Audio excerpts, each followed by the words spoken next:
मेरे फैमिली पूरे में ही ऐसा कहीं कोई नहीं है जो आपको कहे, या जो तैयारी कर रहा था और उसने कंपटीशन फाइट करके और जॉब ली हो, ऐसा कहीं कोई है ना।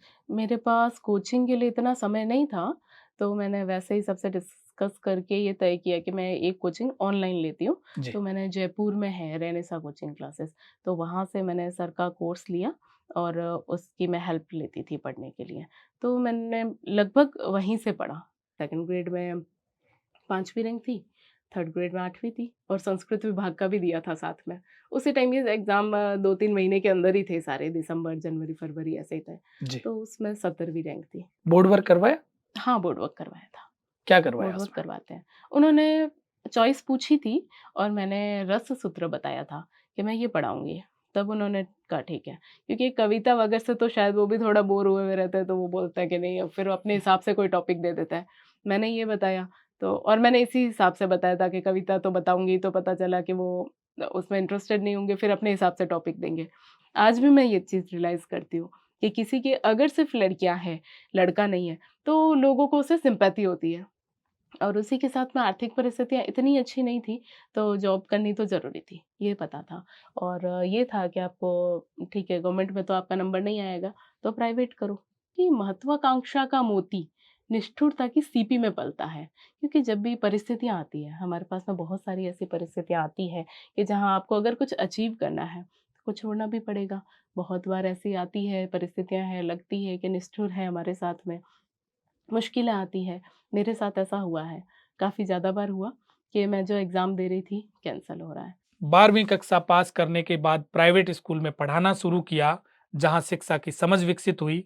वहीं से यह एहसास हुआ कि सरकारी शिक्षक भी बना जा सकता है।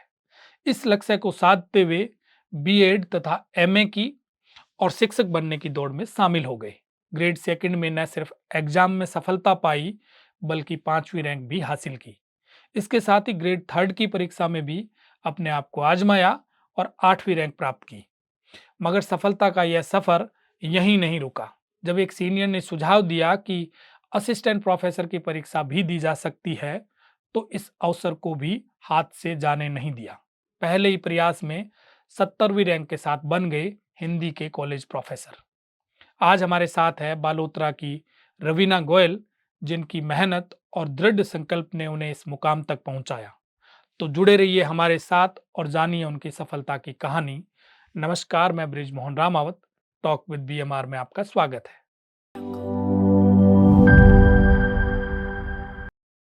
रवीना, टॉक विद बीएमआर में आपका बहुत बहुत स्वागत। बहुत-बहुत धन्यवाद। आपको बधाई, शुभकामनाएं।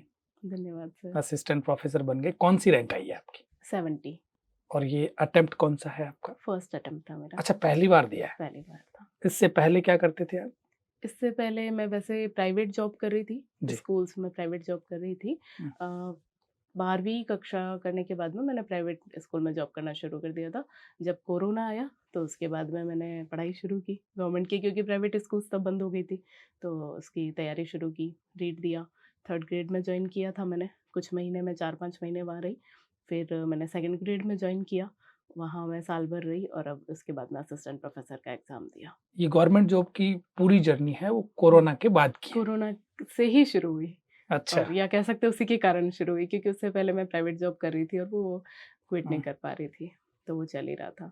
अच्छा, कोरोना में जो प्राइवेट स्कूल्स बंद हो गई, हाँ, तो तो और सैलरी बंद कोई हो गई काम थी? नहीं था। हाँ, सैलरी भी बंद हो गई थी, स्कूल भी बंद हो गई थी हम्म। और कोई काम भी नहीं था। हम्म। तब तक आप घर में बैठ के किताबें तो पढ़ सकते हो, बाहर तो वैसे निकलने नहीं दे रहे थे, तो हम्म। वो थोड़ा-सा फ़ायदा हो गया और उसमें घर में बैठ के किताबें ही पढ़ी फिर हमने। एक ये भी कारण रहा होगा कि अ, ऐसी यदि कोई महामारी या ऐसी कोई चीजें आ जाए, तो हुँ, उस समय सैलरी नहीं मिले तो आदमी क्या करे? क्या करें? और यदि प्राइवेट वाले गवर्नमेंट तो जॉब हो नुकसान तो में कोई रहते हैं, हाँ। गवर्नमेंट में उसमें दिखाई दे रहा है ना, उनको तो मिलती है हम्म। और हम कहीं के भी नहीं रहे। हम्म। तो थोड़ा मोटिवेशन भी मिलता है कि वहाँ ठीक है। और वैसे भी प्राइवेट जॉब और प्राइवेट स्कूल्स की स्पेशली जॉब जो होती है, वो इतनी अपने आप में मोटिवेटिंग होती है कि हाँ, आपको यहाँ कर ही नहीं सकते हो आप जॉब। मेरे लिए थोड़ा मोटिवेशन वो भी था, जो लास्ट सर्विस जहाँ मैं कर रही थी, तो वैसा था कि नहीं, प्राइवेट में बहुत समय कर चुके थे, तो मोटिवेशन की ज़रूरत ही नहीं थी। ये पता था कि वहाँ हम नहीं कर सकते काम। इतने साल करने के बाद में पता लगा कि नहीं, अब यहाँ तो नहीं कर सकते। तो इससे कई गुना ज़्यादा अच्छा है पढ़ाई करना, मेहनत करना, 12 घंटे पढ़ना भी उससे कहीं ज़्यादा बेटर है। तो वो ज़्यादा अच्छा लगता है। तो वो अपने आप ही समझ में आ जाती है चीज़ें, तो उससे हो गया सारा। 12th कब किया आपने? मेरी 2013 में हो रखी है। गैप आया या कंटिन्यू पढ़ाई जारी रही? नहीं, कंटिन्यू पढ़ाई जारी रही। हुँ। प्राइवेट ही मैंने बीए किया, हुँ। उसके बाद बीएड किया और बीएड तो रेगुलर होता ही है और एमए प्राइवेट किया। उसके बाद नेट, सेट और फिर असिस्टेंट प्रोफ़ेसर की भर्ती आई तो किसी के थ्रू पता चला कि ऐसा-ऐसा होता है, ऐसी वैकेंसी होती है। तो वहाँ से पता चल के वहाँ से फॉर्म भरा। 12वीं 13 में हुई और हाँ, 16 में बीए हुई। हाँ, ग्रेजुएशन फिर 17 में बीएड हो गई। 18 में, उस टाइम 2 साल की 2 होती साल थी हो गई थी। हमारे साथ। हाँ। मैंने 2 साल की की। हुँ। फिर 20 में एमए, उसके बाद कोरोना आ गया फिर। एमए प्राइवेट किया आपने? हाँ, प्राइवेट की मैंने ओपन से। हिंदी सब्जेक्ट लेने के पीछे कोई कारण? कोई विशेष कारण नहीं है, मैं उस बैकग्राउंड से नहीं आती एक्चुअली कि जहाँ कोई विशेष कारण से या आगे के फ्यूचर को, भविष्य को देखते हुए कुछ किया जाए, वैसा नहीं है। बस हिंदी सब्जेक्ट जो था, जहाँ स्कूल में मैं पढ़ती थी गवर्नमेंट स्कूल में, वहाँ ऑप्शन नहीं था, हिंदी लेना ही तो होता है। उससे ग्रेजुएशन में हो गया, ग्रेजुएशन बीए और फिर वो एमए उसी में कर लो बस ठीक है, वैसे करके। बाकी मैंने बस कभी सब्जेक्ट मेरी चॉइस अवेलेबल नहीं है थी, स्कूल में इसलिए हिंदी इसीलिए ले ले लिया। लिया, बाकी कोई कभी कारण नहीं था। हाँ, हमारे वैसे कारण कुछ होता ही नहीं है। हुँ। वैसा नहीं होता कि हिंदी में स्कोप है, ऐसा करके फैमिली दिलवाए या कोई आपको गाइड करे, वैसा कोई सिस्टम नहीं। क्योंकि स्कूल में यही है, मिल रहा है तो वही लेना पड़ेगा आपको जहाँ पढ़ रहे हो। हुँ। वही अवेलेबल था, वही ले लिया और वैसे ही करके सब आगे चल गया वो। 10th में स्कोर क्या था आपका? मेरा 67% आई थिंक। लोगों ने कहा हाँ। नहीं साइंस लो, डॉक्टर बनो, नहीं, इंजीनियर बनो? साइंस का वैसा कुछ था नहीं हुँ। और ऐसी कोई कंडीशन भी इतनी अच्छी नहीं थी कि हाँ, पर साइंस लो, डॉक्टर बनो या वैसा कुछ या कोई कहने वाला हो। सिर्फ़ इतना था एक्चुअली हम 5 बहनें हैं और मेरा फैमिली बैकग्राउंड इस तरह का है कि वहाँ आपको पढ़ने के लिए या बहुत कोई स्कोप के लिए कोई बताएगा नहीं, कोई गाइड करने वाला नहीं है। सिर्फ़ बस इतना था कि हाँ, आपको पढ़ लेना है। मना भी नहीं था। हाँ, मना नहीं था, हुँ। लेकिन वैसा है कि आप ठीक है पढ़ाई पूरी कर लो, एक बार पढ़ी-लिखी लड़की हो, हुँ। कहने के लिए इतना, हुँ। वैसा सिस्टम है। 12th में स्कोर क्या था? 67 या 68 दोनों में सेम ही है 10th और 12th हुँ। में। तो एवरेज स्टूडेंट काउंट कर सकते हो अपने आप को? हाँ, एवरेज स्टूडेंट कह सकते हैं ऑलमोस्ट बहुत ब्राइट भी नहीं, डल भी नहीं, हुँ। एवरेज थे, ठीक-ठाक थे। बट गवर्नमेंट स्कूल से की थी और वैसा ही करके तो अच्छा, कंप्लीट पढ़ाई आपकी गवर्नमेंट स्कूल में हुई है? हाँ, 8वीं तक प्राइवेट में हुई, उसके बाद गवर्नमेंट में हुँ। कहाँ हुई? बालोतरा। अब तो बालोतरा जिला बन गया। हाँ, अब जिला बन गया, उस टाइम नहीं था। और बीएड कहाँ से की? बीएड मैंने लक्ष्मणगढ़ से की हुई है, हुँ।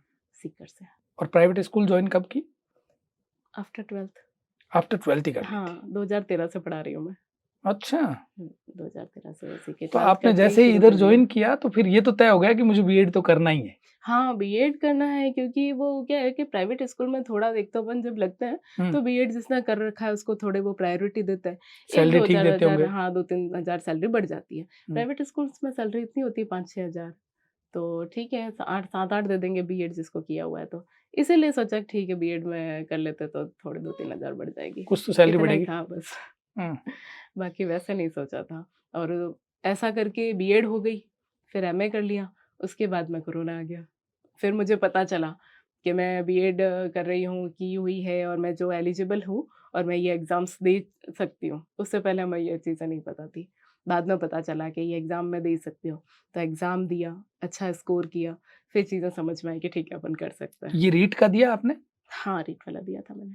मैंने वो भी दिया था जो रद्द हुआ था। हुँ। वो वाला भी दिया था। शुरुआती सबसे पहले वही दिया था, उसी की तैयारी करके दिया था। लेकिन उसमें फिर वो कैंसल हो गया। वो कैंसल हुआ तो उसको छोड़ कर के फिर सेकंड ग्रेड का फाइट किया। तो सेकंड ग्रेड में अच्छा स्कोर और रैंक रहा और फिर थर्ड ग्रेड भी दिया। थर्ड ग्रेड में भी स्कोर और रैंक सब अच्छा था। ग्रेड सेकंड में क्या रैंक थी आपकी? 5th रैंक थी ऑल राजस्थान, अच्छा। 5वीं रैंक थी। हुँ। और ग्रेड थर्ड में? उसमें 8th थी। दोनों में रैंक बहुत अच्छी थी। हाँ, ये उसमें दोनों रही थी। कॉम्पिटिशन पहली बार दिया? हाँ, क्योंकि उनकी प्रिपरेशन की थी मैंने। हुँ। बहुत अच्छे से प्रिपरेशन की थी और कुछ टाइम भी मिल गया था, कोरोना के चलते टाइम मिल गया था। कुछ रद्द हुई, पोस्टपोन हुई, तो वो टाइम मिलता गया और मैं भी फ्री थी। स्कूल ट्यूशन्स मैंने नहीं थे उस समय, तो उससे फ्री थी। तो सेकंड ग्रेड में 5वीं रैंक थी, थर्ड ग्रेड में 8वीं थी और संस्कृत विभाग का भी दिया था साथ में। उसी टाइम ये एग्ज़ाम 2-3 महीने के अंदर ही थे सारे, दिसंबर, जनवरी, फरवरी ऐसे ही थे। जी। तो उसमें 17वीं रैंक थी, 17 ऑल राजस्थान। वो भी पहली बार दिया? हाँ, वो भी पहली बार दिया था। अच्छा, पहली बार ख़्याल ये कब आया कि मुझे असिस्टेंट प्रोफ़ेसर बनना है? असिस्टेंट प्रोफ़ेसर की नाम की मैं पोस्ट मैं नहीं जानती थी। ऐसी कोई पोस्ट मुझे नहीं पता थी और मैंने कॉलेज भी मैं कभी नहीं गई। कॉलेज मैंने देखा नहीं था, प्राइवेट किया, तो वहाँ से भी आपको इतना आइडिया नहीं होता, नहीं तो रेगुलर जाने वालों को तो शायद थोड़ा आइडिया रहता है। जी। कॉलेज भी मैं नहीं गई, तो मुझे एक सीनियर थे, जिनसे मैं अभी मिली भी नहीं हूँ, लेकिन आपके मंच के माध्यम से मैं उन सबको धन्यवाद ज़रूर देना चाहूँगी। सीनियर जो है या जो भी प्रत्यक्ष अप्रत्यक्ष रूप से यहाँ तक पहुँचाने में सहयोगी रहे, कोचिंग वाले सर वगैरह जो हैं। तो उन भैया से के थ्रू मुझे पता चला था, मैं उनसे सेकंड ग्रेड के लिए मार्गदर्शन लेती थी, उनसे पूछती थी और वो असिस्टेंट प्रोफ़ेसर लगे हुए थे। उनसे मुझे पता चला कि ऐसी कोई पोस्ट होती है करके और जब मैं एग्ज़ाम दे के फ्री हो गई सेकंड ग्रेड, थर्ड ग्रेड उसके बाद कोई वैकेंसी नहीं बच रही थी। हुँ। और ये तय था, भैया ने भी बता रखा था, मुझे भी पता था कि अच्छी रैंक से सिलेक्शन तो हो ही जाएँगे। तो उसके बाद मैं फ्री थी तो बोला कि अभी तक जब तक जॉइन नहीं होता है तब तक वेट भी करना पड़ेगा। जॉइनिंग हुई नहीं थी हमारी यहाँ तक, इसीलिए उस टाइम उन्होंने बताया कि वैकेंसी आ रही है, आप इसका फॉर्म भर दो। नेट मेरा था पहले से ही और सेट का फॉर्म भरा मैंने साथ में और उसी से पहले ही सेट हुआ था, कुछ टाइम पहले। तो सेट का फॉर्म भरवाया उन्होंने, नेट का भरवाया, वो वाले क्लियर किए, फिर ये एग्ज़ाम आ गया, तैयारी की, हो गया साथ-साथ सब में। पहली बार आपने कॉम्पिटिशन दिया ग्रेड सेकंड का, हाँ, रैंक के साथ ग्रेड 3 सिलेक्शन हुआ। हाँ, रीड ग्रेड थर्ड का दिया, रैंक के साथ सिलेक्शन हुआ। हाँ, संस्कृत विभाग का दिया, उसमें भी सिलेक्शन हुआ और हुँ, पहली बार असिस्टेंट प्रोफ़ेसर का दिया, हुँ। उसमें भी आपका 70वीं रैंक के साथ सिलेक्शन हो गया। ये वाला मैंने प्योरली फर्स्ट टाइम दिया था नेट वाला असिस्टेंट प्रोफ़ेसर का तो हुँ। और रीट वाला मैंने एक बार दिया था जब मैं बीएड कर रही थी। तो अच्छा। उस टाइम आइडिया नहीं था, बस कर रही थी बीएड तो ऐसा पता चला कि आप बीएड कर रहे हो तो आप एलिजिबल हो, किसी हुँ। के थ्रू पता चला कि बीएड कर रहे हो तो आप दे सकते हो, अपीयर हो सकते हो। तो उस टाइम दिया था, उससे ये समझ में आ गया कि हाँ, अपन कर सकते हैं। नहीं तो थोड़ा बैकग्राउंड वैसा है, वहाँ हमें यही समझाया जाता है कि आप नहीं कर सकते। सबसे ज़्यादा वो फीलिंग ज़्यादा आती है क्योंकि जनरल कास्ट से मैं बिलॉन्ग करती हूँ। तो वो फीलिंग ज़्यादा होती है कि नहीं कर सकते, कॉम्पिटिशन बताया जाता है कि इतना कॉम्पिटिशन है, ये कॉमन बातें होती हैं वहाँ पर।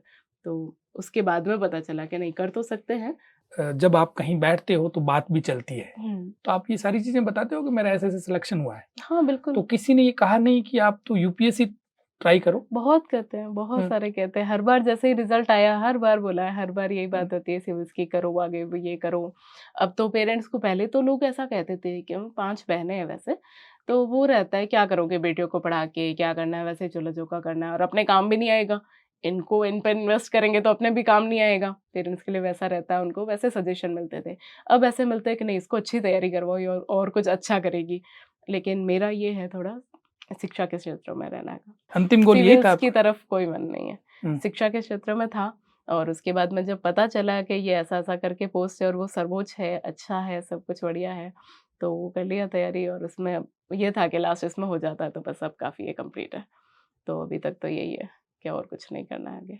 अच्छा, इस जर्नी की मैं पूरी तैयारी की यदि बात करूँ तो हुँ। मोटा-मोटी ये मान लूँ कि आपने 4 साल पढ़ाई की है, हाँ, लगभग-लगभग। रीट से लेकर के 2020 असिस्टेंट में शुरू प्रोफ़ेसर तक। किया था मैंने हुँ। और 23 में तो मैं जॉइन कर चुकी थी एक बार हुँ। और 24 में मैंने लास्ट एग्ज़ाम दी है। हुँ। 25 में अभी मैंने ये जॉइन इन किया 4 है। सालों में आपने गैप लिया पढ़ाई का? नहीं गैप वैसा कुछ नहीं, कि आपने वैकेंसी जॉइन नहीं करने के भी बाद है भी तो आप भी कंटिन्यू पढ़ते रहे? हाँ, उसके बाद में तो जॉइन करने के बाद में तो मेरे सामने ये वैकेंसी थी ही। जी। 24 में एग्ज़ाम देना ही था, 23 में मैंने जॉइन किया था और 24 की शुरुआत में जनवरी में ये एग्ज़ाम होना था। तो टाइम ही नहीं था गैप के लिए तो।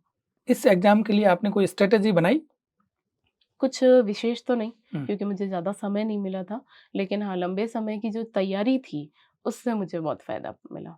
मुझे ये सब चीज़ें पता थी कि कैसे पढ़ना है, जी। टाइम कहाँ वेस्ट नहीं करना है, मेरी स्ट्रेंथ क्या है, नेगेटिव क्या है, पॉजिटिव क्या है, कैसे पढ़ना है, वो सब कुछ पहले जो जर्नी थी उससे पता चला ही था। तो वो सब कुछ किया हुआ था, अब सिर्फ़ इतना ही करना था कि अब जो नया सिलेबस है उसके अकॉर्डिंग तैयारी करनी है। बाकी सब कुछ पहले से ही तैयार था। हुँ। एक वे जो होता है, रास्ता जो होता है सिलेक्शन के लिए क्या करना है करके, वो सब कुछ तय था पहले से ही। असिस्टेंट प्रोफ़ेसर के लिए आपने तैयारी कैसे की? क्या पढ़ा? कहाँ से पढ़ा? आपने कोचिंग ली क्या? मेरे पास कोचिंग के लिए इतना समय नहीं था, तो मैंने वैसे ही सबसे डिस्कस करके ये तय किया कि मैं एक कोचिंग ऑनलाइन लेती हूँ। जी। तो मैंने जयपुर में है रेनेसा कोचिंग क्लासेस, तो वहाँ से मैंने सर का कोर्स लिया और उसकी मैं हेल्प लेती थी पढ़ने के लिए। तो मैंने लगभग वहीं से पढ़ा, लगभग चीज़ें वहीं से पढ़ी, जो विषय है, वो सब्जेक्ट के लिए मैंने उन्हीं से तैयार किया। और पेपर क्योंकि थर्ड? बहुत समय नहीं था। और पेपर थर्ड में वैसे राजस्थान की जीके लगभग पूछी जाती है और वो मैं पहले से ही पढ़ रही थी। कुछ और बुक्स लेकर के, कुछ उत्कर्ष के नोट वगैरह मेरे पास में थे, जो जीके के लिए मैं लगातार पढ़ ही रही थी, तो उसके लिए। उसके लिए अलग से कोई कोचिंग नहीं ली? नहीं, कोचिंग के लिए तो समय नहीं था, टेस्ट इतना सीरीज़ समय लिया नहीं आपने? था। टेस्ट सीरीज़ लेती हूँ मैं, हमेशा ही लेती हूँ। टेस्ट सीरीज़ मेरे लिए ज़रूरी है, ताकि मुझे अपनी तैयारी का पता चले और तैयारी में और कम-ज़्यादा अगर कुछ भी है तो उसे करने के लिए टेस्ट सीरीज़ हमेशा किसका ही लिया? लेती हूँ। उत्कर्ष का लिया था मैंने, सब्जेक्ट और उत्कर्ष का लेती हूँ। जीके दोनों का? नहीं, सब्जेक्ट उसमें था नहीं, जीके हुँ, का लिया था मैंने और सब्जेक्ट तो रेनेसा। रेनेसा हाँ, से ही आपने टेस्ट सीरीज़ दिया। हाँ। इंटरव्यू के लिए तैयारी कैसे की? इंटरव्यू के लिए भी बहुत विशेष नहीं किया था, हुँ, मॉक इंटरव्यू दिए थे सर के वहीं रेनेसा में ही, 1-2 बस, बाकी उसके अलावा और किसी से ही नहीं लिया। हुँ। कहीं नहीं दिया मैंने मॉक, मूक सीधा आपने सीधा। ऑफलाइन दिया, ऑनलाइन दिया? ऑनलाइन दिया था। अच्छा, वो भी ऑफलाइन नहीं दिया? ऑफलाइन दिया था, 1-2 बार ऑफलाइन दे अच्छा, चुकी हूँ। ऑफलाइन भी दिया आपने। मेरे स्कूल की छुट्टियाँ हो गई थी। हुँ, मेरा 7 नवंबर को इंटरव्यू था और उस टाइम स्कूल की छुट्टियाँ चल रही थी, दिवाली वाली। जी। तो उसके बाद में मैं गई थी जयपुर। 1-2 बार मैंने मॉक दिया था, तो सर का तो कहना यही था कि आपको मॉक देने की ज़रूरत ही नहीं है, आप डायरेक्ट जाइए आरपीएससी में। मॉक देना ही नहीं है, आपको कुछ भी करने की ज़रूरत नहीं है। हुँ, उन्होंने पहले ही बहुत पहले ही कह रखा था, आपका सिलेक्शन तय है करके। और जब मॉक भी दिया तो उसके बाद में भी उनको ये था कि आप बहुत अच्छा स्कोर करेंगे। तो उसके बाद में वहाँ दिया। लेकिन ये था कि 1-2 बार दे देते हैं तो मुझे थोड़ा कॉन्फिडेंट आ जाए, और इंटरव्यू भी अच्छा रहा था मेरा। आपने कोचिंग के अलावा कोई बुक्स को प्रेफ़रेंस दी? बुक्स को इतना नहीं, उस समय मेरे पास इतना समय नहीं था हुँ, कि मैं कोचिंग के अलावा भी बहुत सारी बुक्स पढ़ सकूँ। क्योंकि मैंने 3rd ग्रेड जॉइन कर रखा था, 2nd ग्रेड मुझे जॉइन करना था, वैसे था। मेरा मार्च में पेपर हुए मेरे और जनवरी में हुए। जनवरी में जब जीके का पेपर हुआ, मैं 3rd ग्रेड जॉइन की हुई थी। फरवरी में मैंने 2nd ग्रेड जॉइन किया। मार्च में मेरा असिस्टेंट प्रोफ़ेसर के सब्जेक्ट वाले पेपर हुए। तो इतना ज़्यादा वो हो रहा था ना, रश था हेक्टिक था। इतना ज़्यादा, हुँ, तो उसमें संभव नहीं था मेरे लिए कि मैं बहुत सारी कोई रेफ़रेंस बुक्स वग़ैरह पढूँ। तो मैंने तय कर लिया कि मुझे ये बुक्स मैं नहीं पढ़ पाऊँगी, तो बेटर है कि मैं अपना सिलेबस कवर करूँ। बुक्स अगर पढ़ूँगी तो मुझे लगा कि सिलेबस भी पूरा नहीं होगा। जी। हमारे सिलेबस में रचनाएँ लगती है, वो रचनाएँ भी मूल पढ़ना ज़रूरी है, तो उनको तो पढ़ना ही था।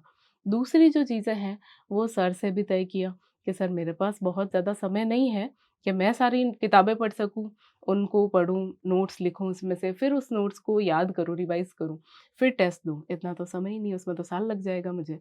तो सर ने बोला कि आप कर सकते हो, आप इसमें से मेरे जो नोट्स हैं, आप उस पे विश्वास कर सकते हो।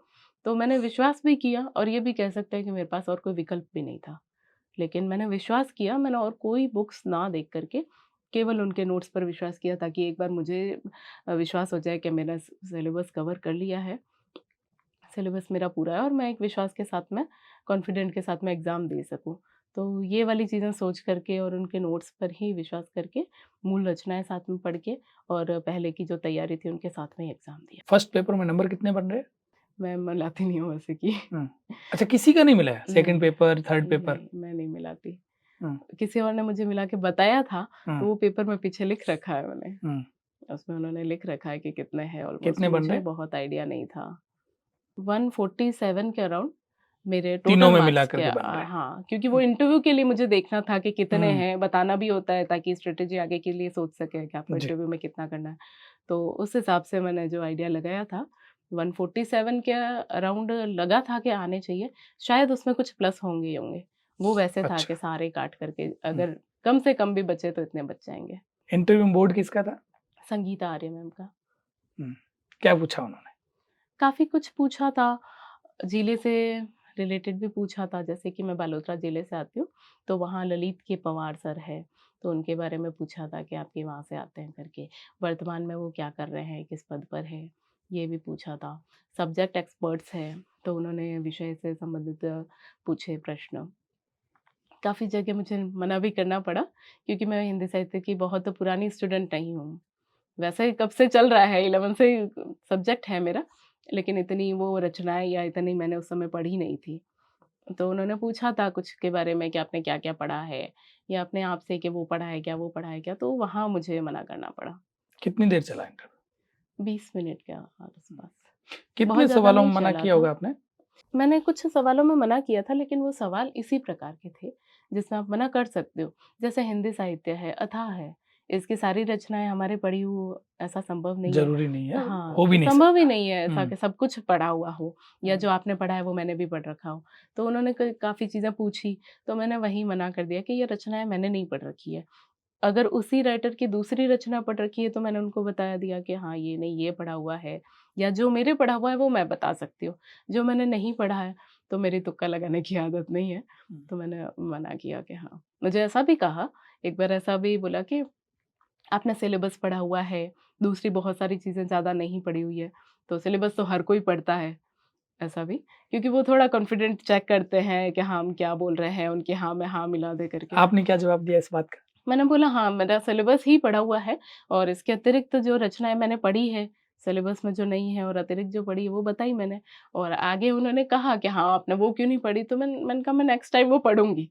आगे मेरी बुक लिस्ट में है और इसके बाद मैं वो पढ़ूँगी, हुँ। ऐसा है। बोर्ड वर्क करवाया? हाँ, बोर्ड वर्क करवाया था। क्या करवाया बोर्ड वर्क उसमें? करवाते हैं। उन्होंने चॉइस पूछी थी और मैंने रस सूत्र बताया था कि मैं ये पढ़ाऊँगी। तब उन्होंने कहा ठीक है, क्योंकि कविता वगैरह से तो शायद वो भी थोड़ा बोर हुए हुए रहते हैं, तो वो बोलते हैं कि नहीं, अब फिर अपने हिसाब से कोई टॉपिक दे देता है। मैंने ये बताया तो और मैंने इसी हिसाब से बताया था कि कविता तो बताऊँगी, तो पता चला कि वो उसमें इंटरेस्टेड नहीं होंगे, फिर अपने हिसाब से टॉपिक देंगे। इसीलिए मैंने ऐसा टॉपिक लिया कि वो हाँ करें और उन्होंने हाँ किया और उसी को पढ़ाया मैंने।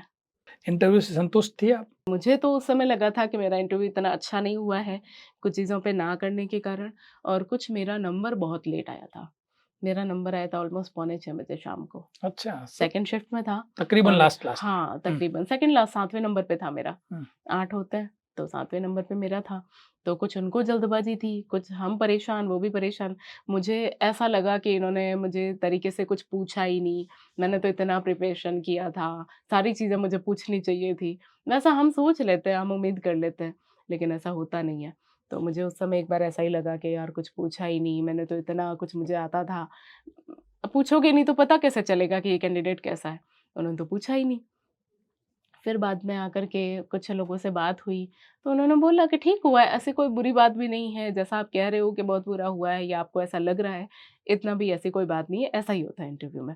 अपन सोचते हैं कि हमसे सब कुछ पूछ लेंगे और घंटा बिठा के रखेंगे, अपने को टाइम देंगे, वो ऐसा नहीं करते या हमारी उम्मीद के अनुसार नहीं होता है हमेशा। तो अर्जुन सर जो हैं, उनसे भी बात हुई थी, रेनेसा के जो सर हैं, उनसे जी। भी बात हुई थी, तो उन्होंने बोला आपका वैसे भी तय है और आपको ऐसा लग रहा है कि बुरा हुआ है, लेकिन ऐसा नहीं है। अच्छा हुआ है इंटरव्यू और आपको अच्छे मार्क्स मिलेंगे। कितने नंबर दिए होंगे? आपको क्या लगता है? अभी तो मार्क्स बताए नहीं तो नहीं, आइडिया लगभग नहीं है, रैंक के हिसाब से। लेकिन 14-15 मुझे लगता है दिए नंबर तो होंगे। ठीक दिए। शायद दिए होंगे इतने। हुँ। क्योंकि जितना अराउंड आइडिया लग रहा है और रैंक के अकॉर्डिंग जो डिफरेंस आ रहा है ना, तो 13-14 नंबर का आ रहा है। तो वो इंटरव्यू में ही आए होंगे। तो लग रहा है ठीक मार्क्स दिए हैं उन्होंने। अच्छा, एक नया लड़का है जिसको असिस्टेंट प्रोफ़ेसर बनना है, हुँ।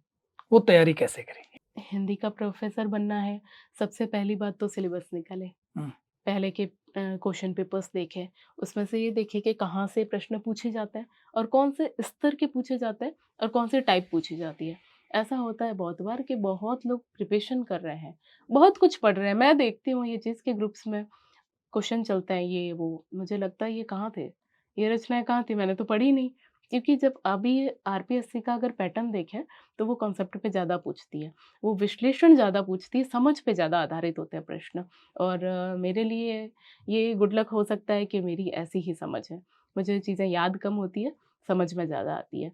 तो मेरे लिए ये अच्छा था, फ़ायदा था। मुझे लगा कि हाँ, ठीक है, असिस्टेंट प्रोफ़ेसर का ये जो पेपर है वो इसी तरह का है कि मुझे अगर एक बार अरस्तू या प्लेटो समझ में आ गया, जी। तो मेरे क्वेश्चन गलत नहीं होंगे।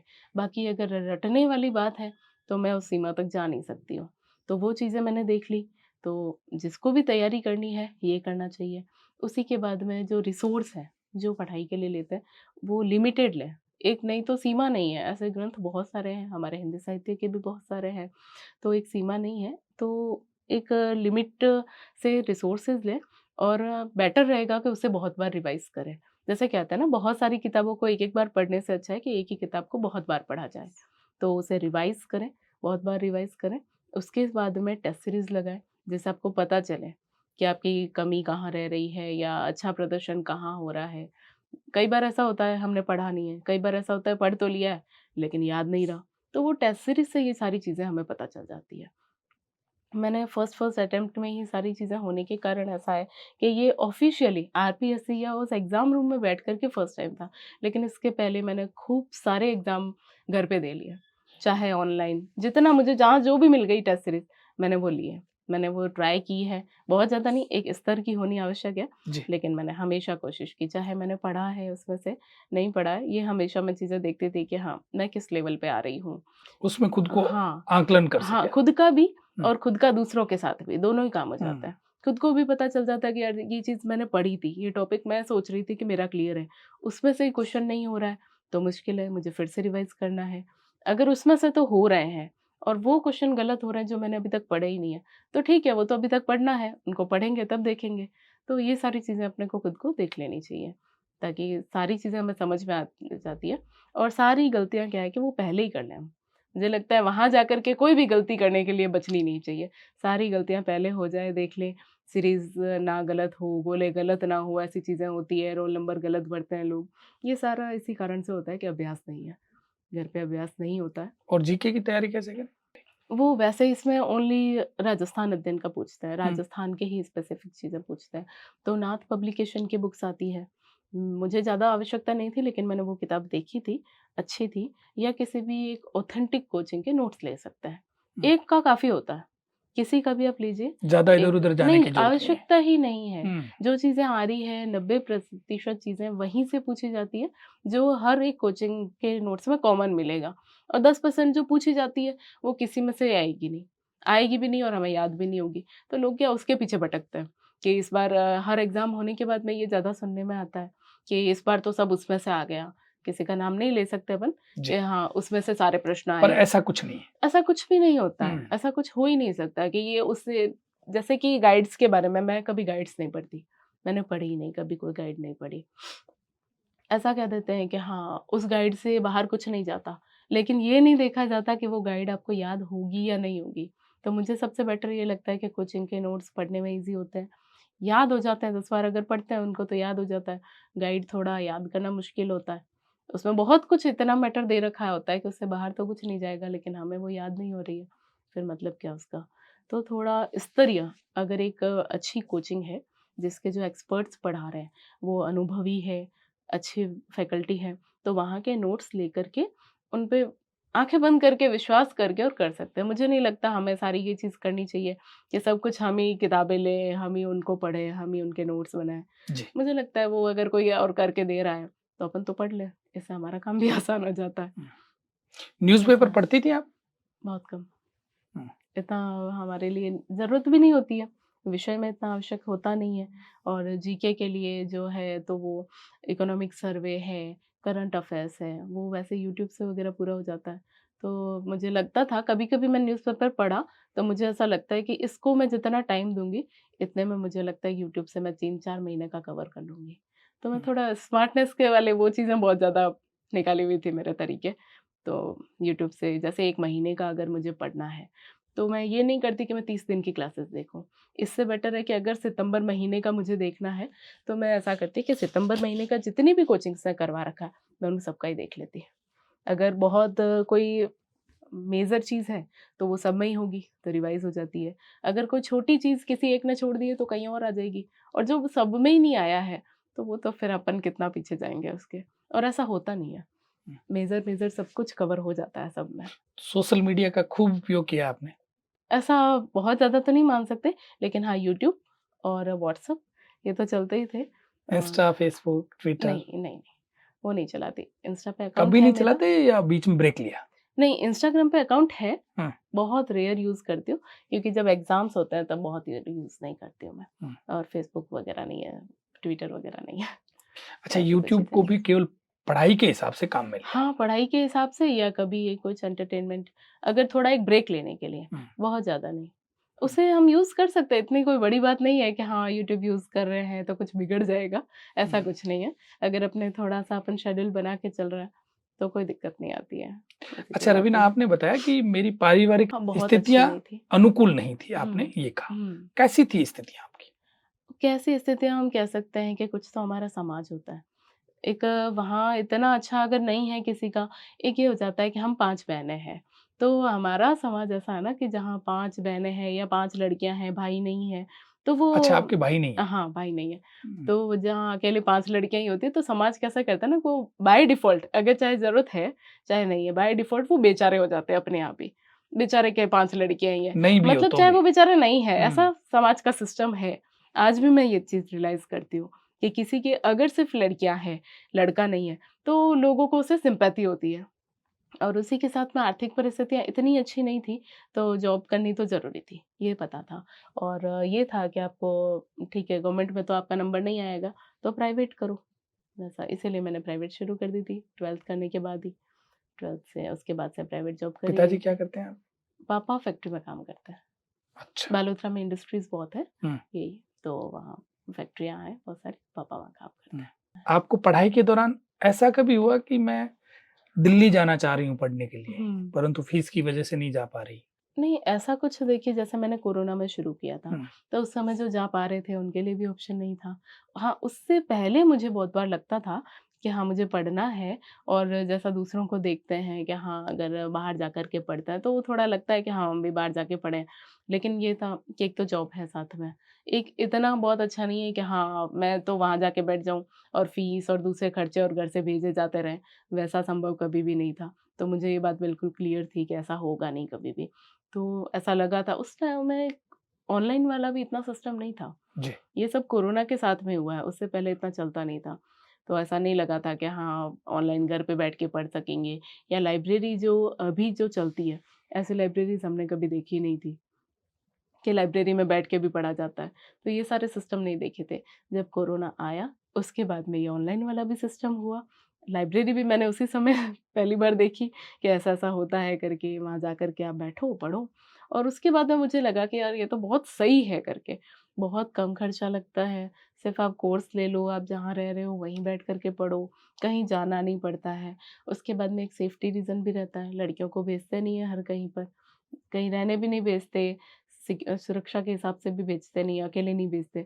तो वो सारे इश्यूज़ भी ख़त्म हो जाते हैं, आप घर पे रह कर के पढ़ाई कर रहे हो और मैंने मेरी सारी पढ़ाई घर पे ही रह कर के की।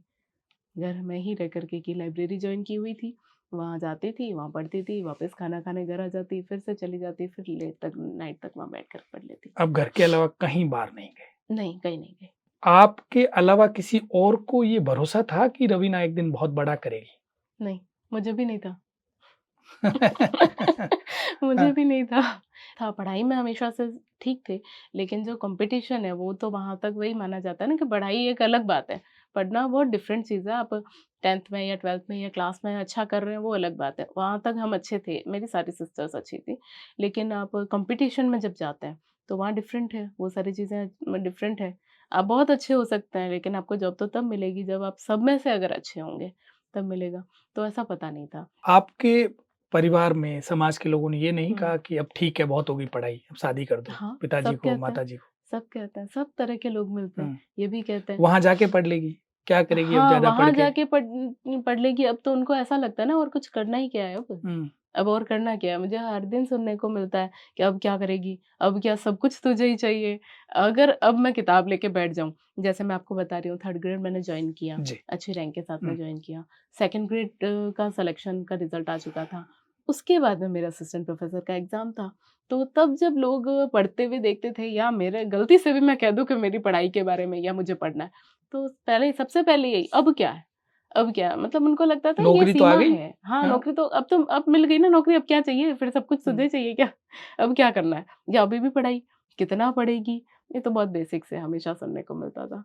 अभी भी मुझे शौक है पढ़ने का और कुछ विषय भी ऐसा है तो मैं नॉवेल्स पढ़ती रहती हूँ, हमेशा मेरे साथ रहता है। कॉलेज भी जाती हूँ तो मैं वहाँ पढ़ती हूँ जैसे ही टाइम मिलता है तो।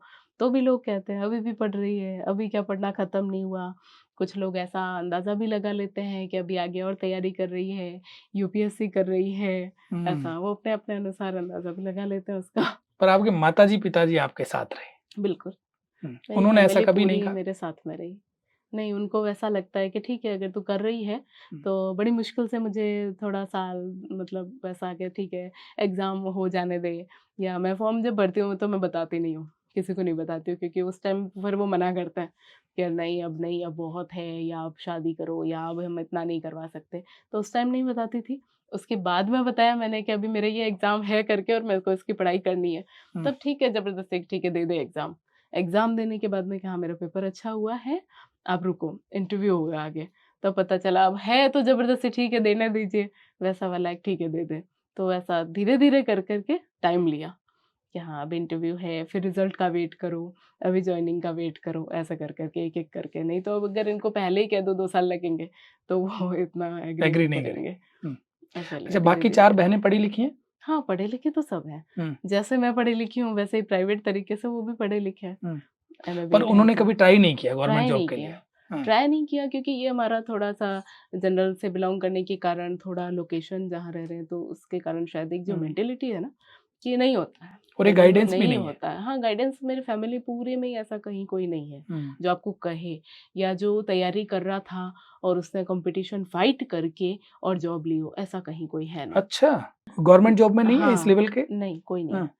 जो आपको बताए हुँ। कि हाँ, इस चीज़ की आप तैयारी करो, इसकी पढ़ाई करो, इतनी पोस्ट होती है, इतनी मतलब कट ऑफ जाती है, या तैयारी करो, इतने नंबर में हो जाता है। ये चीज़ें कहने वाला कोई नहीं था। सिर्फ़ इतना कि हाँ, ठीक है, ऐसी जॉब लगती है और उसमें पढ़ाई करते हैं, बाहर जाके पढ़ते हैं। पहले तो यही था ना, ऑनलाइन वगैरह था और नहीं। बाहर जाना संभव नहीं है। नहीं, बाहर सेफ्टी जाना रीज़न कभी भी से है, आर्थिक कारण भी है, बहुत सारे सारे रीज़न्स सारे हैं। रीज़न है, तो हुँ, कभी सोचा ही नहीं। किसी ने तैयारी की ही नहीं थी, हुँ, इससे पहले ऐसा भी नहीं है कि प्रिपरेशन की हो, सिलेक्शन नहीं हुआ हो, ऐसा भी नहीं हुआ। प्रिपरेशन की ही नहीं, कभी किसी की नहीं की। हुँ। वैसा है, शुरुआत ही मैंने की। ऐसे पेरेंट्स को आप क्या मैसेज देंगी जिनके केवल बच्चियाँ हैं? केवल बच्चे हैं उनके हुँ, लिए तो मतलब वो भाग्यशाली हैं, बहुत ज़्यादा भाग्यशाली हैं, क्योंकि उनको उनके भविष्य के लिए चिंता नहीं करनी है। सिर्फ़ अगर वो उनको एक प्लेटफ़ॉर्म दे दे या कुछ वक़्त भी दे दे, और उनको अगर बच्चियाँ अच्छा कर रही है तो वो बहुत बेटर वो करेगी। खुद ही कर लेगी। हाँ, और उसके बाद में ये है ना, अगर लड़का बाहर जा रहा है, आपने उस पे इन्वेस्ट किया, अगर वो बेटर नहीं कर पा रहा है, तो फिर पेरेंट्स को टेंशन होती है। क्योंकि लड़के का हमारा समाज ऐसा ही है कि लड़का एबल होगा तभी उसकी शादी होगी, सब कुछ होगा। उसको सेटल करने का, अगर पढ़ाई करने गया है, नहीं सेटल हुआ, वहाँ कुछ नहीं हुआ, तो उसके बाद में भी आपको यहाँ अगर बिज़नेस भी करवाना है, कुछ भी करवाना है, दुकान भी डलवानी है, तो आपको फिर से इन्वेस्ट करना पड़ेगा। लड़कियों के साथ ऐसा नहीं है। आप थोड़ा-सा वक़्त दीजिए उनको, थोड़ा-सा इन्वेस्ट कीजिए। बहुत ज़्यादा आजकल ऑनलाइन के सिस्टम के साथ में तो बहुत ज़्यादा इन्वेस्ट की भी ज़रूरत नहीं है, जी। बाहर भेजने की ज़रूरत नहीं है। सिर्फ़ एक चांस देने की ज़रूरत है, थोड़ा-सा वक़्त देने की ज़रूरत है। ऐसा ना करें कि नहीं क्या करेगी करके, क्या करेगी वो तो वो करेगी तब आपको पता चल ही जाएगा, लेकिन वैसा नहीं, थोड़ा-सा वक़्त दें तो आप ज़्यादा सिक्योर हैं। लड़कियों के साथ में ज़्यादा सिक्योर हैं। अगर नहीं भी हुआ तो क्या बिगड़ जाएगा? वैसा तो है नहीं, जो वैसे ही करेगी वो वैसे ही चल ही जाएगा। नहीं भी हुआ तो कोई इसमें नुकसान नहीं है। तो टाइम देना चाहिए, वक़्त देना चाहिए तो ज़रूर हो जाता है। और लड़कियाँ पढ़ती हैं ज़रूर, अब वैसा सिस्टम नहीं है कि हाँ, और इसी के साथ में मैं गर्ल्स को भी मैसेज देना चाहूँगी जी। कि वो ऐसा नहीं करे कि हाँ, अब जॉब लग गई, ससुराल चले गए, अब वहीं के हो गए। तो फिर तो वैसा होगा ही कि हाँ, लड़कियों को पढ़ाएँगे नहीं, क्योंकि जो कहते हैं लोग कि इनको पढ़ाने से हमें क्या फ़ायदा है। अगर फ़ायदा नहीं होगा तो ये बात और कही इनको जाएगी। तो पराए घर में जाना है। पराए घर जाना है तो हुँ, इन पे इन्वेस्ट करोगे तो आपका नुकसान होगा। हुँ। अगर लड़कियाँ भी वैसा करेगी तब तो ये बात प्रूफ ही हो जाएगी, तब तो कहने वाले सही हो जाएँगे। उसकी जगह अगर लड़कियाँ ये करें कि हाँ, मम्मी-पापा हमारे भी बराबर हैं, अगर लड़के की ज़िम्मेदारी है तो लड़की की भी ज़िम्मेदारी बराबर जी। है। आपका कोई कोटेशन है? बहुत सारी है, मैंने डायरी में बहुत सारी नोट कर रखी है। कई बार जब मुश्किल लगता था तो मैं उनको पढ़ती भी थी, हिंदी, इंग्लिश सब तरह के हैं। लेकिन एक जो सबसे पहली पंक्ति मैंने नोट कर रखी है जो मुझे याद आ रही है जी। कि जयशंकर प्रसाद की है, हिंदी के जो कवि हैं। उसमें है कि महत्वाकांक्षा का मोती निष्ठुरता की सीपी में पलता है। क्योंकि जब भी परिस्थितियाँ आती हैं, हमारे पास में बहुत सारी ऐसी परिस्थितियाँ आती हैं कि जहाँ आपको अगर कुछ अचीव करना है, तो कुछ छोड़ना भी पड़ेगा। बहुत बार ऐसी आती है, परिस्थितियाँ हैं, लगती है कि निष्ठुर है हमारे साथ में, मुश्किलें आती हैं। मेरे साथ ऐसा हुआ है, काफ़ी ज़्यादा बार हुआ कि मैं जो एग्ज़ाम दे रही थी, कैंसल हो रहा है। एग्ज़ाम दिया, रीट वाला एग्ज़ाम दिया, 136 नंबर मेरे उसमें आए थे। कैंसल हो गया। रद्द हो गया। मैं पूरी तरह से उसमें श्योर थी कि हाँ, मतलब मेरी तरफ से सिलेक्शन हो ही रखा था। मैं जॉइनिंग का वेट कर रही थी। डिप्रेस हुई आप? बिल्कुल, बहुत ज़्यादा, बाहर कैसे निकली? बहुत ज़्यादा। उस समय बहुत ज़्यादा हुई थी। कुछ मेरी फ्रेंड्स ने मुझे सपोर्ट किया, परिवार ने किया, मैंने उस समय यही कहा कि जब तक मैं जॉब नहीं लगूँगी, मैं शादी नहीं करूँगी। तो बोले कि तू पढ़ तो सही, ठीक है पढ़ ले, हम ये नहीं कह सकते कि जॉब नहीं लगेगी और तब तक तू शादी नहीं करेगी, ये शर्त तो हम तेरी नहीं मानेंगे। ठीक है, तेरे को एक बार और अटेम्प्ट देना है, तो तू और पढ़ के देख ले। लेकिन फिर से अटेम्प्ट देना इतना आसान नहीं है। जहाँ आपने सब कुछ उस पर झोंक करके दिया था वो एग्ज़ाम, और बहुत अच्छे नंबर बन रहे बहुत हो। अच्छे नंबर बने थे, बहुत अच्छे। जिसमें कोई सिलेक्शन चांस ही श्योर नहीं हो। था कि नहीं होगा करके। हुँ, परसेंटेज देखे तो 91% के अराउंड मार्क्स आ रहे हैं। तो बिल्कुल, और अब ऐसा सिचुएशन सोचा भी नहीं था। मुझे उस दिन पता भी नहीं था, जिस दिन कैंसल हुआ है मुझे उस दिन तक आइडिया भी नहीं था कि ऐसा कुछ चल भी रहा है। कैंसल करवाने के लिए बहुत कुछ चला था उस समय। ये कैंसल होने के बाद मुझे वो सारी चीज़ें पता चली कि इतने आंदोलन या प्रदर्शन या माँग चल रही है इसको रद्द करने के लिए, या रद्द भी हो सकता है एग्ज़ाम। ऐसा कुछ भी नहीं पता था। मुझे सिर्फ़ इतना ही पता था कि मार्क्स आए हैं तो सिलेक्शन हो जाएगा, जॉइनिंग हो जाएगी। ऐसा कोई आइडिया नहीं था। जब हुआ उसके बाद पता चला वो सारी चीज़ें, तो उसके लिए तैयार नहीं थी मैं अचानक से। तो वो दिन तो मुझे अभी भी याद है और बहुत मुश्किल टाइम था वो, बहुत मुश्किल तब टाइम आपने वो था। पंक्तियाँ याद की होंगी। हाँ, बिल्कुल, हुँ, कि अब अगर आपको करना है तो आपको जलना तो पड़ेगा ही फिर, वहाँ वाली बात है। अगर हुँ, ऐसा है तो परिस्थितियाँ तो आएँगी, उससे फेस करना ही पड़ेगा। उसके बाद में ये हुआ कि मैंने जब सेकंड ग्रेड दिया, जी। तो उसका भी एक पेपर कैंसल हुआ था। अच्छा। उसका भी पेपर कैंसल हुआ था, हुँ। नेट दिया था वो भी हुआ था। कुछ लोग मुझे ये भी कहते हैं तू एग्ज़ाम मत दिया कर, जो वो दे रहे हैं करके, कि तू तू देगी तो रद्द होगा। हाँ, हमारे और समस्या हमारे होगी। भी लेकिन नुकसान करवाएगी हाँ, करके, तो वो है। लेकिन इसका ये भी फ़ायदा हुआ कि सेकंड ग्रेड जब रद्द हुआ, मुझे कोई फ़र्क ही नहीं पड़ा। जब नोटिस आया, जब पता चला, मैंने सिर्फ़ देखा कि कैंसल हुआ है, री-एग्ज़ाम की डेट साथ में ही उन्होंने दे रखी थी। मैं असिस्टेंट प्रोफ़ेसर का कर रही थी उस समय, मैंने उसको छोड़ा और मैंने फिर से उसकी तैयारी की। मुझे कोई फ़र्क ही नहीं पड़ा। मैंने प्रिपेयर हो गए जस्ट, थे आप पहले बार। बिल्कुल मैं मेंटली हर हुँ, तरीके से प्रिपेयर थी कि फिर से एग्ज़ाम होगा, ये रद्द होगा और फिर से होगा। बस यही देखा कि फिर से एग्ज़ाम कब है, डेट क्या है? उतना देखा, मम्मी को बताया फिर से एग्ज़ाम है, अब 30 जुलाई को एग्ज़ाम है, वो देना है। अब मैनेज कैसे करना है वो देखना है कि हाँ, उस टाइम असिस्टेंट प्रोफ़ेसर की कर रही थी, वो छोड़ा क्योंकि इसका तो एग्ज़ाम अभी तक देना है। उसमें पता है मार्क्स बहुत अच्छे हैं, वो श्योर है सिलेक्शन। अब एग्ज़ाम अगर रद्द हुआ है तो देना तो पड़ेगा ही फिर से। और वैसा है कि 6 महीने बाद एग्ज़ाम कैंसल हुआ था। एग्ज़ाम को कैंसल होने में भी 6 महीने लगे और 1 महीने बाद फिर से उन्होंने एग्ज़ाम की डेट दे दी। तो अब करंट है, करंट तो सब कुछ चेंज हो जाएगा, वो करंट तो तो आपको आपको पढ़ना पूरा ही नया पड़ेगा। तैयार करना 6 है। महीने हैं, 6 महीने में तो बिल्कुल नया आएगा, हुँ, जो पढ़ा हुआ था वो काम आएगा ही नहीं, नया पढ़ना पड़ेगा, तो उसके लिए पढ़ाई करनी पड़ेगी। बाकी 6 महीने में चीज़ें भूल भी जाते हैं, तो वो सब कुछ रिवाइज़ करना पड़ेगा। तो मैंने महीने भर फिर से पूरा उसी का प्रिपेयर किया। अब आपको लगता है कि मेरे साथ बहुत अच्छा हुआ। वो वो समय यदि रद्द अच्छा नहीं था, होता तो मेरी तो तैयारी मैं यहाँ कंटिन्यू नहीं नहीं आती। रहती और यहाँ तक नहीं यहाँ पहुँच नहीं पाती। आती क्योंकि अगर उस समय होता, सिलेक्शन होता, हुँ, तो वहाँ ऐसा लग गया था कि अपना ये अंतिम प्रयास है, अब इसमें हो जाए तो ठीक है। लेकिन जब उसमें नहीं हुआ, आगे और पढ़े, तब तक मुझे विश्वास नहीं था ना कि मेरा और भी वापस मैं दूँगी तो मेरा हो जाएगा करके सिलेक्शन। उस टाइम ऐसा लगा था कि इस बार हो गया, बस इस बार जॉइन करवा दो, आगे अब हमें कुछ नहीं चाहिए करके। एक जॉब होती है, एक बार सिलेक्शन होना चाहिए। इतना ही था उस टाइम टारगेट। उस टाइम इतना कॉन्फिडेंट या वो चीज़ नहीं थी कि नहीं हम जॉब छोड़ेंगे भी, हम 1, दूसरा, तीसरा, चौथा सिलेक्शन लेंगे और जॉब छोड़ेंगे। ये सारी चीज़ें उस समय नहीं समझी हुई थी। उस समय तो सिर्फ़ इतना लगा था कि यार जॉब मिलने वाली थी और वो ले ली, जबकि मैं 2 जॉब जॉब छोड़ चुकी हूँ। ये जी। मेरी तीसरी जॉइनिंग है। हुँ। इस पूरी जर्नी की आप क्रेडिट किसको दोगे? क्रेडिट सबसे ज़्यादा मम्मी, क्योंकि वो सपोर्ट में थे। मम्मी ज़्यादा पढ़े-लिखे नहीं हैं, लेकिन हाँ, सपोर्ट में थे क्योंकि समाज होता है, परिवार होता है, परिस्थितियाँ होती हैं, हर एक में जो सपोर्ट करने वाला है कि ठीक है तू कर, बाकी हम देखते हैं, मैनेज करते हैं कैसा भी करके। तो कि दूसरे लोग कहते हैं कि हाँ, क्या करना है या नौकरी कौन-सी इसके हाथ में जो लग जाएगी, कौन-सी लगेगी, हम देख लेंगे नौकरी लग जाएगी तेरी। तो वैसा है, उन्होंने बोला कि ठीक है कोशिश करने दो, तो उस समय मुझे उनको फेस नहीं करना पड़ता था, मम्मी कर लेते थे कि इसको करने दो और मम्मी हाँ बोल रही है, तो मुझे किसी को जवाब देना नहीं पड़ता था। उसके बाद में जैसे मैं कोचिंग पर्सन थोड़ी ज़्यादा रही हूँ, जी। कोचिंग से नोट्स लिए, पढ़े, बस काम खत्म, सारा काम खुद करने की बजाय कोई और कर रहा है तो उससे। तो जिस कोचिंग से मैंने नोट्स लिए, जिन्होंने बहुत अच्छा पढ़ाया, उनको भी बहुत-बहुत धन्यवाद। और जो सीनियर रहे, जो महीपाल चारण जी हैं, भैया हैं, तो उनसे मिलना मेरा अभी भी नहीं हुआ, लेकिन मैं हमेशा गाइडेंस उनसे लेती अच्छा, हूँ। जिन्होंने बताया कि आपको ये असिस्टेंट प्रोफ़ेसर करना बिल्कुल, चाहिए। हाँ, करना चाहिए। हुँ, उनको लगा था, मुझे नहीं लगा था कि मेरा हो सकता है। हुँ, मुझे किसी हाल में ही नहीं लगा था, जिस पोस्ट के बारे में मैं नहीं जान रही हूँ, जिस पर इतना कॉम्पिटिशन है, वो कैसे हो पाएगा? उन्होंने बताया, उन्होंने ये चीज़ बताई कि कैटेगरी ये है, इतनी कट ऑफ जाती है, इतनी इस बार जा सकती है, पोस्ट पिछली बार कितनी थी, अब कितनी आई है। ऐसा करके हो जाएगा, इतना पढ़ो, हो जाएगा करके। थर्ड पेपर में जीके में भी मेरे मार्क्स उस समय काफ़ी ठीक-ठाक थे, तो उन्होंने बोला हो जाएगा सिलेक्शन करके। जब भी मुझे ऐसा लगता है कि नहीं होगा, वो कहते हैं हो जाएगा, तो मैं मान लेती हूँ हाँ, हो जाएगा करके। एक और सहपाठी था, जिसने मुझे नोट्स दिए। जैसा कि मैं आपको बता रही हूँ, सेकंड ग्रेड कैंसल हो गया और बीच में थर्ड ग्रेड जॉइन किया, फिर सेकंड ग्रेड की काउंसलिंग के लिए भागो, तो वैसा चलते-चलते मैं कोर्स पूरा नहीं कर पाई थी। जी। जो रेनेसा वाला कोर्स था, वो भी नहीं कर पाई थी।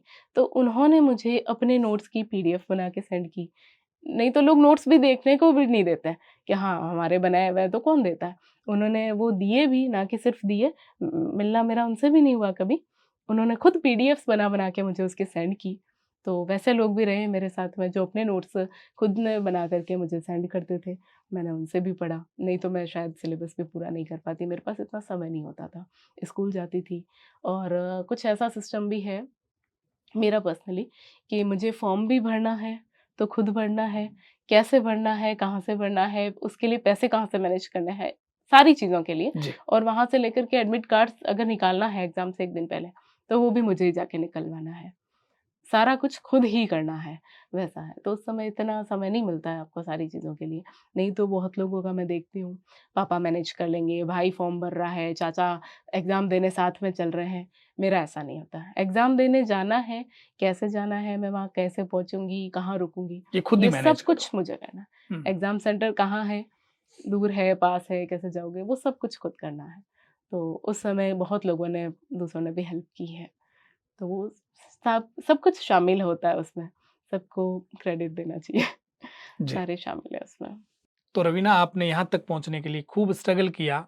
इस स्ट्रगल की कहानी आपने हमारे साथ शेयर की। आपकी इस जर्नी से खूब सारे बच्चे मोटिवेट होंगे। आपको हमारी तरफ से एक बार पुनः बधाई और शुभकामनाएँ। आपने हमें समय दिया, आप हमारे यहाँ पधारी। आपका बहुत-बहुत आभार। बहुत-बहुत धन्यवाद सर आपका यहाँ बुलाने के लिए और इस मंच को प्रदान करने के लिए बहुत-बहुत धन्यवाद आपका। जी, बहुत-बहुत।